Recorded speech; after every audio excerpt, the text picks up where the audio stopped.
ପିଲାମାନେ ଭଲ ଅଛ? ଭଲ ଅଛ? ହଁ। ତାହେଲେ ତମ ଶରୀରରେ କ'ଣ ଅଛି? ବିଭିନ୍ନ ଅଙ୍ଗ ସବୁ ଅଛି ନା ନାହିଁ?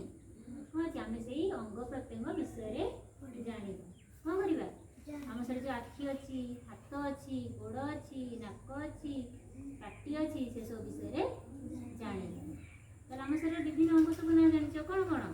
ଆଖି, ନାକ, ପାଟି, କାନ, ଆଉ କ'ଣ?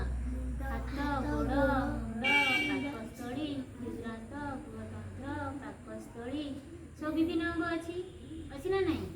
ତାହେଲେ ତମର ହାତ କାହିଁ? ହାତ ଦେଖେଇଲ। ହାତରେ ଆମେ ସବୁ କ'ଣ କରୁ କହିଲ? ଠିଆଇକୁ ହାତରେ କ'ଣ କରୁ? ହାତରେ କ'ଣ କରୁ? ଖାଉ। ଆଉ କ'ଣ କରୁଛୁ? କାମ କରୁଛୁ। ଆଉ କ'ଣ କରୁଛୁ? ଲେଖୁଛ। ଅବଶ୍ୟ ଧୀରେ। ଆଚ୍ଛା, ଆଖି ଅଛି ତମର? କେଇଟା ଆଖି ଅଛି? 2ଟା ଆଖି। ଆଖିରେ କ'ଣ ସବୁ କରୁଛ? ଆଖିରେ ଆମେ କ'ଣ କରୁଛୁ?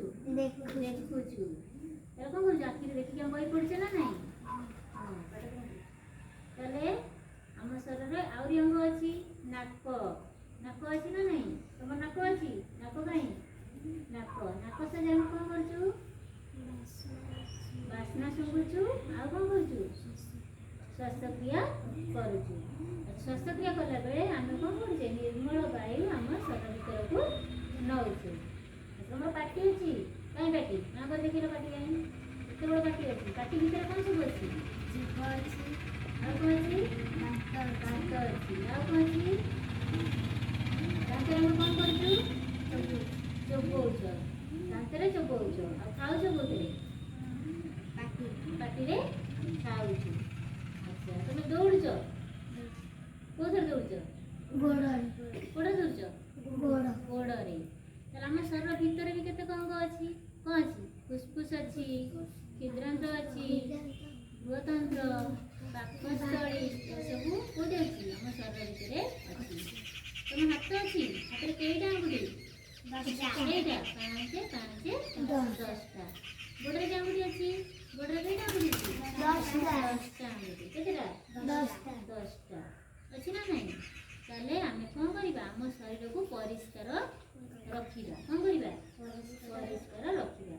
ପରିଷ୍କାର ରହିଲେ ଆମକୁ ବିଭିନ୍ନ ରୋଗ ହେବ ନାହିଁ। ତାହେଲେ ତମେ ସକାଳୁ ଉଠି କ'ଣ କରୁଛ? ଦାନ୍ତ ଘଷୁଛ। ଦାନ୍ତ ଘଷିଲେ କ'ଣ ହେଉଛି? ଦାନ୍ତ ସଫା ରହୁଛି। କ'ଣ ହେଉଛି? ଦାନ୍ତ ସଫା ରହୁଛି। ଆମେ ଯଦି ଅଧିକା କ'ଣ ଖାଇବା? ଚକୋଲେଟ୍ ଖାଇବା, ପାନ, ଗୁଟଖା ଏସବୁ ଖାଇବା, ତାହେଲେ କ'ଣ ହେବ? ଆମ ଦାନ୍ତ କ୍ଷୟ ହେବ, ପୋକ କାଟିବ। କ'ଣ ହେବ? ପୋକ କାଟିବ। ହେଲା, କ'ଣ କରିବ? ପୋକ କାଟିବ। ସେଇଭଳି ଆମେ କ'ଣ କରିବା? ଆମ ଶରୀରର ବିଭିନ୍ନ ଅଙ୍ଗମାନେ ଆମକୁ ସାହାଯ୍ୟ କରୁଛନ୍ତି। ଆମେ ତାଙ୍କ ସାହାଯ୍ୟରେ ବିଭିନ୍ନ କାମ କରୁଛୁ। ତେଣୁ ଆମେ କ'ଣ କରିବା? ସେସବୁ ଅଙ୍ଗ ଗୁଡ଼ିକର ଯତ୍ନ ନେବା।